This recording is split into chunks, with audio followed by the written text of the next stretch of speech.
নির্বাচন চাই, নির্বাচন চাই।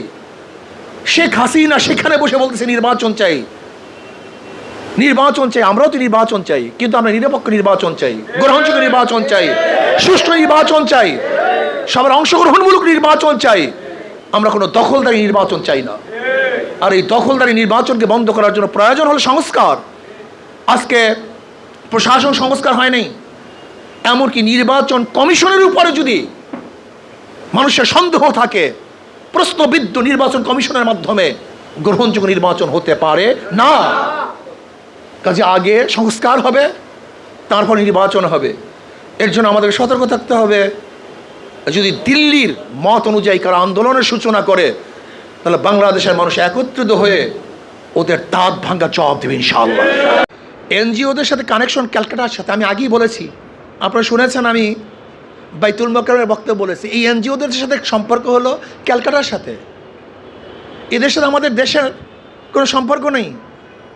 এদের সাথে সম্পর্ক দিল্লির সাথে। দিল্লির সাথে দিল্লির কথা তারা কথা বলে। দিল্লিতে যদি বৃষ্টি পড়ে তাহলে এখানে তারা ছাতি ধরে, সেই গোষ্ঠী এই গোষ্ঠী। ওরা জানে নারীবাদীরা যদি এই আন্দোলনে নামে, তাদের বিরুদ্ধে দেশের মানুষরা নামবে, শুধু মুসলমান না, এদেশের জনগণ তাদের বিরুদ্ধে নামবে। আর যখন জনগণ নেমে পড়বে, তখন ইউনূস সরকার এক সেকেন্ডও থাকতে পারবে না। এই ইউনূস সরকারকে নামাবার পদ্ধতি, পলিসি, অন্য কিছু না, অন্য কিছু না। তারা জানে এটা বাস্তবায়ন হওয়া সম্ভব না, এটা বাস্তবায়ন করবে না, করতে পারে না, তারা জানে। কিন্তু গোটা একটা গোষ্ঠীকে, যারা এই দেশপ্রেমিক, ধর্মপ্রেমিক, যারা মানববাদী, তাদের সাথে একটা সাংঘর্ষিক অবস্থানে নিয়ে আসার জন্য সরকারকে এই প্রস্তাবনা দেওয়া হয়েছে। এর জন্য দেখেছেন আমরা সতর্ক ছিলাম, আমরা প্রতিবাদ করেছি, কিন্তু মাঠ পর্যায়ে খুব বেশি কিন্তু কর্মসূচি প্রদান করিনি। আপনারা খেয়াল করেছেন, আমরা সতর্ক আছি যে কোথা থেকে আসছে। আমরা প্রতিবাদ করেছি, আমরা সরকারের কাছে প্রতিবেদন দিয়েছি, সাংঘর্ষিক কোন কোন জায়গায় সব কিছু আমরা তাদের উপস্থাপন করেছি। সরকার বলেছে যে প্রস্তাব মানামানি বাস্তবায়ন না, সে আমলেও নিয়েছে কথা। কিন্তু মূল ব্যাপারটা হলো, ভারত চায় না ইউনূস সরকার একদিন বেশি থাকুক। দেশের অবস্থা ভালো না, আপনারা জানেন না, অবস্থা খুবই খারাপের দিকে চলছে, যাচ্ছে। রজ এই কাজ করতেছে প্রায় সাকসেসের পথে। আপনাকে সতর্ক থাকতে হবে, অবশ্যই সতর্ক থাকতে হবে। দিল্লির কোনো এজেন্ডা বাংলাদেশে বাস্তবায়ন করতে দেওয়া যাবে না, ধ্বংস হয়ে যাব। আপনারা জানেন অঞ্চল নিয়ে ওদের একটা পরিকল্পনা আছে। ওরা বারবার ফেনীর ওই পোলের কথা বলে, ব্রিজের কথা বলে, ওই রাস্তার কথা বলে। ওরা কি ভেবেছে এই পার্বত্য অঞ্চল চিটাগাংকে আলাদা করে বাংলাদেশ থেকে? হ্যাঁ, এই অঞ্চলের প্রত্যেকটা মানুষ এই দিল্লির বিরুদ্ধে প্রথম আন্দোলনের সূচনা করবে ইনশাআল্লাহ। আমরা সচেতন আছি।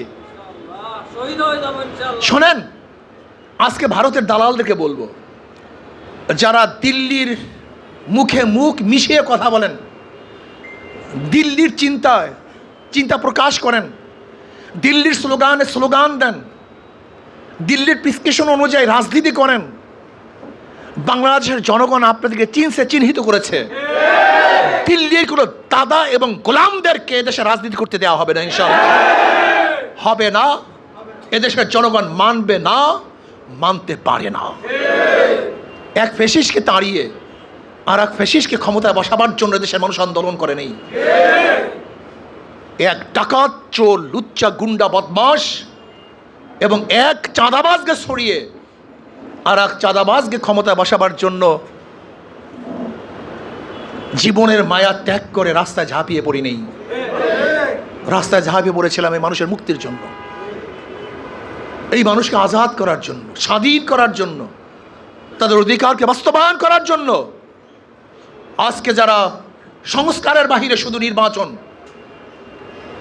নির্বাচনের স্লোগান কে দেয়, দেখেন ভারতের প্রত্যেকটা পত্রিকা, দেখেন মোদী সরকারের আলোচনা, ভারতের প্রত্যেকটা নিউজ শুধু নির্বাচন চাই, নির্বাচন চাই। শেখ হাসিনা সেখানে বসে বলতেছে নির্বাচন চাই, নির্বাচন চাই। আমরাও তো নির্বাচন চাই, কিন্তু আমরা নিরপেক্ষ নির্বাচন চাই, গ্রহণযোগ্য নির্বাচন চাই, সুষ্ঠু নির্বাচন চাই, সবার অংশগ্রহণমূলক নির্বাচন চাই। আমরা কোনো দখলদারি নির্বাচন চাই না। আর এই দখলদারি নির্বাচনকে বন্ধ করার জন্য প্রয়োজন হলো সংস্কার। আজকে প্রশাসন সংস্কার হয় নাই, এমনকি নির্বাচন কমিশনের উপরে যদি মানুষের সন্দেহ থাকে, প্রশ্নবিদ্ধ নির্বাচন কমিশনের মাধ্যমে গ্রহণযোগ্য নির্বাচন হতে পারে না। কাজে আগে সংস্কার হবে, তারপর নির্বাচন হবে। এর জন্য আমাদের সতর্ক থাকতে হবে। যদি দিল্লির মত অনুযায়ী কারা আন্দোলনের সূচনা করে, তাহলে বাংলাদেশের মানুষ একত্রিত হয়ে ওদের দাঁত ভাঙ্গা জবাব দেবে ইনশাআল্লাহ। লড়াই হবে রাজপথে, আন্দোলন হবে রাজপথে। রাজপথ ছাড়ি নেই, ইনশাআল্লাহ ছাড়বো না।